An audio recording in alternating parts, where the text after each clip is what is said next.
at buhay, kamay sa'kin matatanaw.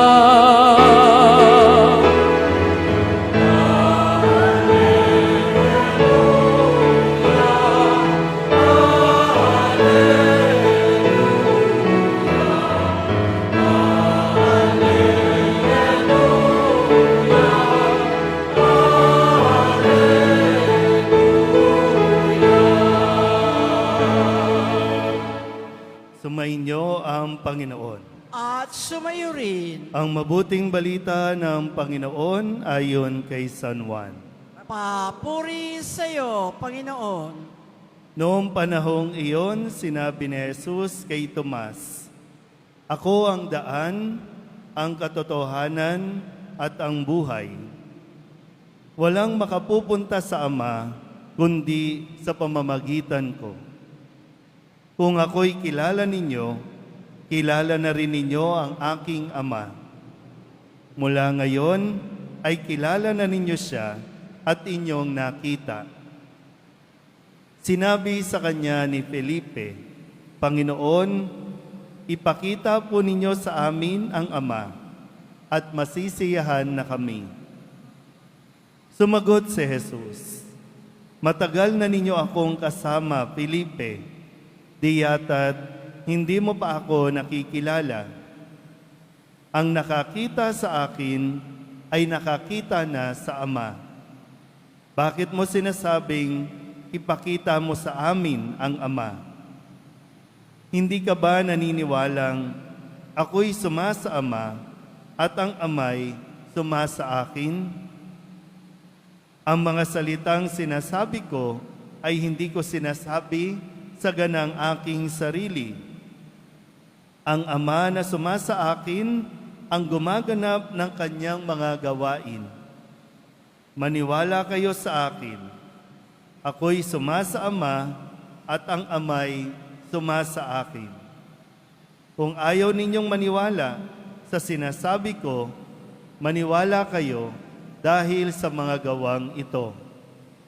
Sinasabi ko sa inyo, ang nananalig sa akin ay makagagawa ng mga ginagawa ko at higit pa rito, sapagkat pupunta na ako sa Ama.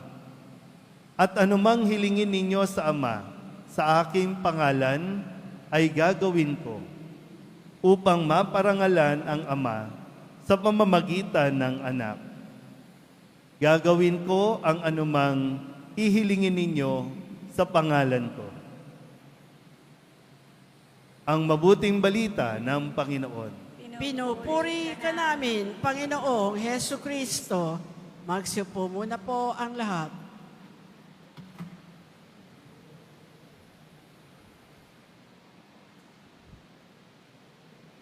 Isang mapagpalang araw po sa inyong lahat. Purihin po natin ang ating pong Isus Nazareno. Ngayon ay ating ginugunita ang dalawang apostol, si Felipe at si Santiago. Palakpakan din natin ang dalawang mga apostol, si Felipe at Santiago. At siyempre, si Senyor San Jose, ang kabiyak ng mahal na Birhen Maria na dumalaw sa atin. Palakpakan natin si Senyor San Jose. At narito ang parish priest at mga dibuto ni Senyor San Jose. Alam mo, napakaganda ang tema sa ngayon. Ang maganda sana ang tema na, Itay, ipakita mo na si Itay. Pero kung tingnan po natin ang lahat ng mga pagbasa, isang salita lang po ang ating makikita at yun po ang tungkol sa pananalig o pananampalataya. Si Felipe kasi makulit. Gusto niya na ipakita mo na si daddy mo, si tatay mo, at tama na. Pero sabi natin, Panginoon, kahit tagal mo nang kasama ako, hindi mo pa nakikita. At maniwala ka na ako at ang Ama at isa.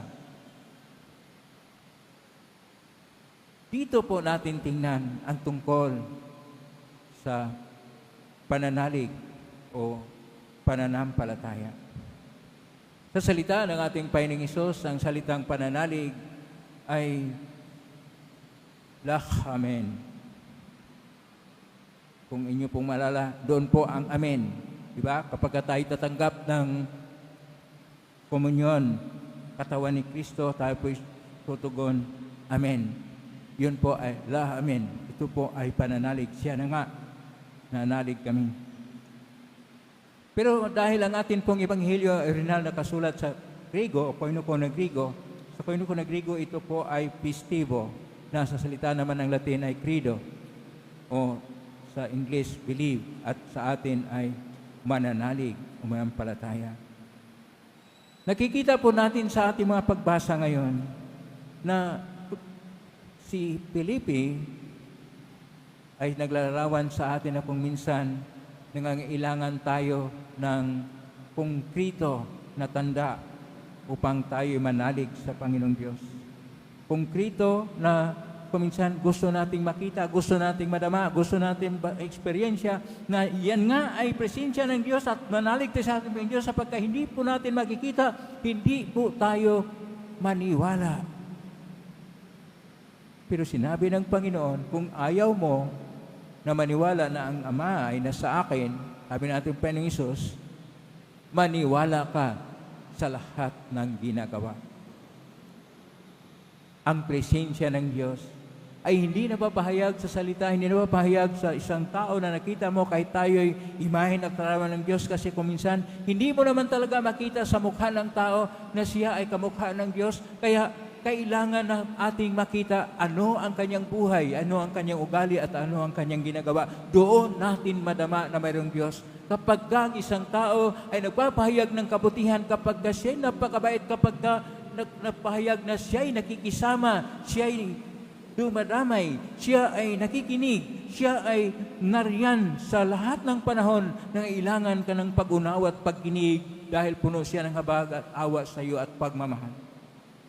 Yun ang kailangan pala natin upang ating madama ang presensya ng Diyos, upang makilala natin na nariyan siya sapagkat tayo'y nakaranas ng pag-ibig at pagmamahal sa kapwa-tao.